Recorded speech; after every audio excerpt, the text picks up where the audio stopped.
ಆತ್ಮೀಯ ಬಂಧುಗಳೇ, ವೀರಶೈವ ನ್ಯೂಸ್ಗೆ ಸ್ವಾಗತ. ಇದು ವೀರಶೈವ ಲಿಂಗಾಯತರ ಧ್ವನಿ. ನಾನಿವತ್ತು ಯಾವ ಸಬ್ಜೆಕ್ಟ್ ಎತ್ಕೋತಾ ಇದ್ದೀನಿ ಅಂತ ತಮಗೆಲ್ಲ ಗೊತ್ತೇ ಇದೆ.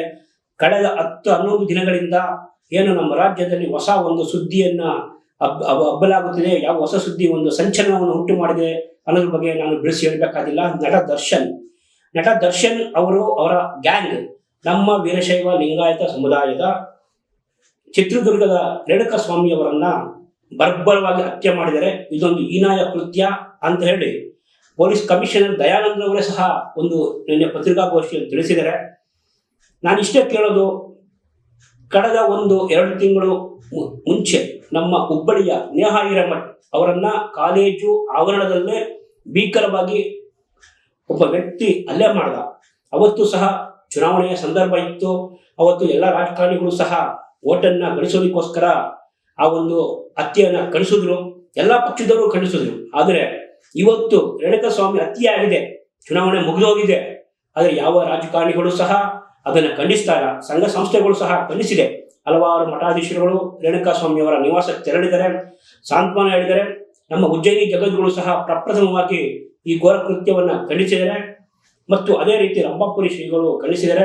ಮತ್ತು ನಿನ್ನೆ ಬೆಳಗಾವಿಯ ಹುಕ್ಕೇರಿ ಮಠದ ಶ್ರೀಗಳಾಗ್ಬೋದು, ನಮ್ಮ ಬಳ್ಳಾರಿಯ ಕಲ್ಯಾಣ ಶ್ರೀಗಳಾಗ್ಬೋದು ಖಂಡಿಸಿದ್ದಾರೆ. ಏನು ಒಂದು ಉತ್ತರ ಭಾಗಕ್ಕೆ ಮಾತ್ರ ಮಾಡಿದೆ. ಈ ನಮ್ಮ ಭಾಗಕ್ಕೆ ಬಂದ್ರೆ ಮಂಡ್ಯ ಜಿಲ್ಲೆಯಲ್ಲೂ ಸಹ ಅದ್ರ ಬಗ್ಗೆ ಪ್ರೊಟೆಸ್ಟ್ ಮಾಡಿದ್ದಾರೆ ಮತ್ತು ಚಾಮರಾಜನಗರದಲ್ಲೂ ಮಾಡಿದ್ದಾರೆ. ಆದರೆ ಮೈಸೂರು ಸಾಂಸ್ಕೃತಿಕ ನಗರಿಯಲ್ಲಿ ಎಲ್ಲೋ ಒಂದು ಕಡೆ ಮಹಾ ಪ್ರೊಟೆಸ್ಟ್ ಮಾಡಿದ್ದಾರೆ.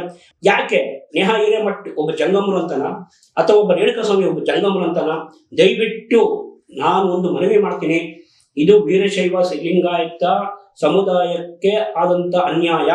ನೋಡಿ, ಮೊನ್ನೆ ಬಿಜೆಪಿಯ ರಾಜ್ಯಾಧ್ಯಕ್ಷರು ರಾಜಾವಳಿಯ ಮಗ ಪುತ್ರ PY ವಿಜಯೇಂದ್ರ ಅವರು ರೇಣುಕಸ್ವಾಮಿ ಅವರ ಮನೆಗೆ ಹೋದ್ರು, ಮಾತನಾಡಿದ್ರು, ಸಾಂತ್ವನ ಹೇಳಿದ್ರು. ಪಕ್ಷದಿಂದ 2 ಲಕ್ಷ ರೂಪಾಯಿ ಚೆಕ್ ಕೊಟ್ಟಿದ್ದೀವಿ ಅಂತ ಹೇಳಿದ್ರು. ಏನೇಳಿ? ಪಕ್ಷದಿಂದ 2 ಲಕ್ಷ, ತಮ್ಮ ಕಿಸೆಯಿಂದ ಅಲ್ಲ, ತಮ್ಮ ಜೇಬಿನಿಂದ ಅಲ್ಲ. ಮತ್ತೊಂದು ಕಡೆ ಪರಮೇಶ್ವರ್ ಅವರು ಹೋದ್ರು, ಭೇಟಿ ಮಾಡಿದ್ರು. ಪರಿಹಾರ ಕೊಡಬೇಕಾ ಬೇಡವಾ ಅನ್ನೋದು ಮುಖ್ಯಮಂತ್ರಿಗಳ ಜೊತೆ ಚರ್ಚೆ ಮಾಡ್ತೀನಿ ಅಂದ್ರು. ಯೋಚನೆ ಮಾಡಿ ಬಂಧುಗಳೇ, ಯಾರು ನಮ್ಮ ಸಮಾಜಕ್ಕೆ ಸ್ಪಂದಿಸ್ತಾ ಇದ್ದಾರೆ ಯೋಚನೆ ಮಾಡಿ. ಇದೇ ಸರ್ಕಾರ, ಇದೇ ವಿಜೇಂದ್ರ ಆಗಬಹುದು, ಬೇರೆ ಟೈಮ್ನಲ್ಲಾದ್ರೆ, ಬೇರೆ ಸಮಾಜದವರಾದ್ರೆ ಅವ್ರಿಗೆ ಪರಿಹಾರ ಕೊಡಿಸ್ತಾ ಇದ್ರು, ಸರ್ಕಾರವು ಕೊಡಿಸ್ತಾ ಇತ್ತು.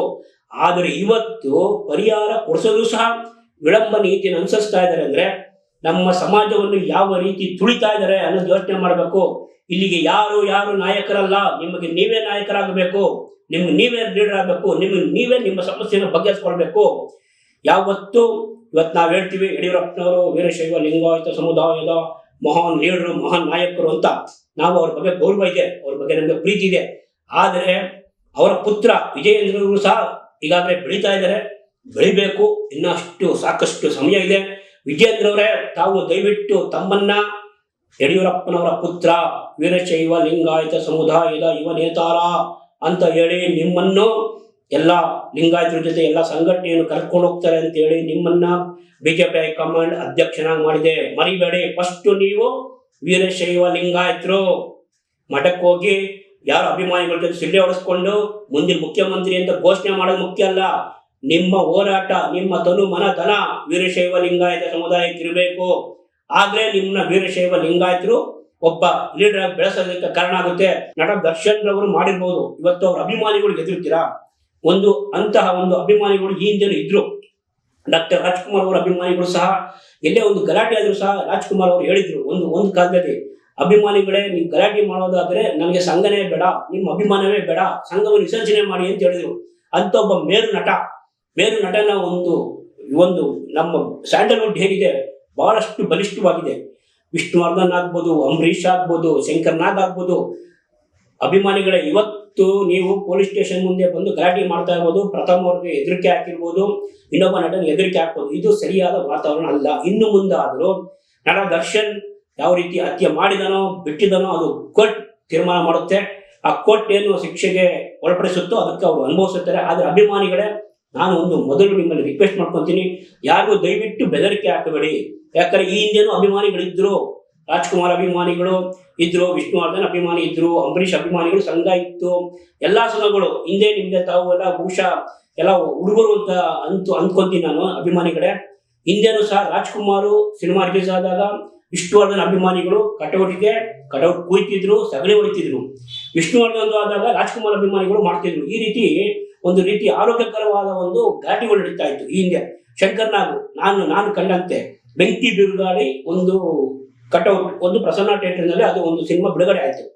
ಬೆಂಕಿ ಮತ್ತು ಬಿರುಗಾಳಿ ವಿಷ್ಣುವರ್ಧನ್ ಮತ್ತು ಶಂಕರ್ ನಾಗ್ ನಟಿಸುವ ಒಂದು ಚಿತ್ರ. ಆ ಚಿತ್ರದಲ್ಲಿ ಒಂದು ತುಸು ವಿಷ್ಣುವರ್ಧನ್ ಅವರ ಕಟೌಟ್ ಅನ್ನ ಮೇಲ್ಕೇರಿಸಿರೋ ಕಾರಣದಿಂದ ಶಂಕರ್ ನಾಗ್ ಅಭಿಮಾನಿಗಳು ವಿಷ್ಣುವರ್ಧನ್ ಕಟೌಟ್ ಕುಯ್ದ್ರು. ಅವಾಗ ವಿಷ್ಣುವರ್ಧನ್ ಹೇಳಿದ್ರು, ಶಂಕರ್ ನಾಗ್ಗೂ ಒಬ್ಬ ಮೇರು ನಟ, ಅವನ ಜೊತೆ ನಾನು ಮಾಡಿರೋದು ಒಂದು ನಟನೆ ಮಾಡಿರೋದು ಬಹಳ ಒಂದು ಪುಣ್ಯದ ಕೆಲಸ ಅಂತ. ಅದೇ ರೀತಿ ರಾಜ್ಕುಮಾರ್ ಆಗ್ಬೋದು, ವಿಷ್ಣುವರ್ಧನ್ ಆಗ್ಬೋದು, ಅಂಬರೀಷ್ ಆಗ್ಬೋದು, ಶಂಕರ್ ಆಗ್ಬೋದು, ಹಿಂದೆ ಅಭಿಮಾನಿಗಳಿದ್ರು. ಆದ್ರೆ ಯಾವತ್ತೂ ಅವರು ಬೆದರಿಕೆ ಹಾಕೋ ಮಟ್ಟಕ್ಕೆ ಹೋಗಿರಲಿಲ್ಲ. ನೀವಿನ್ನ ಬಹಳಷ್ಟು ಪ್ರಪಂಚದಲ್ಲಿ ತಿಳ್ಕೊಳ್ಬೇಕಾದ ಬಹಳಷ್ಟಿದೆ.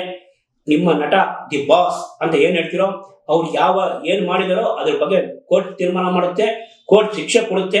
ದಯವಿಟ್ಟು ಅಭಿಮಾನಿಗಳು ಯಾರು ಪ್ರಥಮ್ಗಾಗ್ಲಿ ಇನ್ನೊಬ್ಬ ನಟನ್ಗಾಗ್ಲಿ ಆ ಸಂದರ್ಭದಲ್ಲಿ ಮೀಡಿಯಾದವ್ರು ಕೇಳ್ತಾರೆ, ಉತ್ತರ ಕೊಟ್ಟೆ ಕೊಡ್ತಾರೆ. ಹಂಗನ್ಬಿಟ್ಟು ನೀವು ಅವ್ರಿಗೆ ಬೆದರಿಕೆ ಹಾಕೋದು, ಇವ್ರು ಬೆದರಿಕೆ ಹಾಕಿದ್ರೆ ನಿಮ್ಮ ನಟನಿಗೆ ಕೆಟ್ಟ ಹೆಸರು, ನಿಮ್ಮ ನಟನಿಗೆ ಕೆಟ್ಟ ಹೆಸರು. ಯಾಕಂದ್ರೆ ಇವತ್ತು ನೂರಾರು ಉದಾಹರಣೆಗಳಿದೆ. ಕನ್ನಡ ಚಳವಳಿಯಲ್ಲಿ ನೊಂದು ಬೆಂದಂತಹ ಯಾವ ನಾಯಕರಿಂದ ಓದುವಂತವ್ರು ಇವತ್ತು ಕೋರ್ಟ್ ಅಲ್ಲಿ ಕೇಸ್ ಎದುರಿಸ್ತಾ ಇದ್ದಾರೆ. ರಾಜ್ಕುಮಾರ್ ಸಂಘದವರಾಗ್ಬೋದು, ವಿಷ್ಣುವರ್ಧನ್ ಸಂಘದವರಾಗ್ಬೋದು.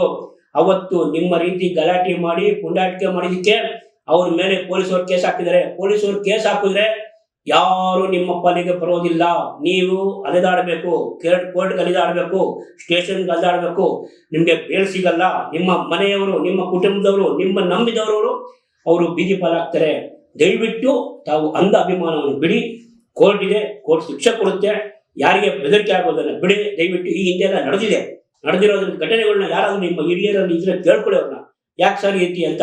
ಯಾಕಂದ್ರೆ ಇವತ್ತಿಗೂ ಸಹ ರಾಜ್ಕುಮಾರ್ ಸಂಘದವರು ಕೆಲವೊಂದು ಹೋರಾಟ ಮಾಡಿ ಯಶಸ್ವಿಯಾಗಿದ್ದಾರೆ. ಕೆಲವು ಹೋರಾಟಗಳಲ್ಲಿ ಆದಂತ ಕಂಪ್ಲೇಂಟ್ ಇವತ್ತು ಸಹ ಕೋರ್ಟ್ ಕಲಿತಾ ಇದ್ದಾರೆ. ಆಗ್ತಾ ನೂರಾರು ನಿರ್ದೇಶನಗಳಿದೆ. ದಯವಿಟ್ಟು ಅರಿತುಕೊಳ್ಳಿ, ತಾವು ಶಾಂತ ರೀತಿಯಲ್ಲಿ ಕೋರ್ಟ್ ಏನು ಒಂದು ತೀರ್ಪು ಕೊಡುತ್ತೋ ಅದಕ್ಕೆ ಎಲ್ಲರೂ ಬದ್ಧರಾಗಿರೋಣ. ಅಭಿಮಾನಿಗಳ ನಮಸ್ಕಾರ.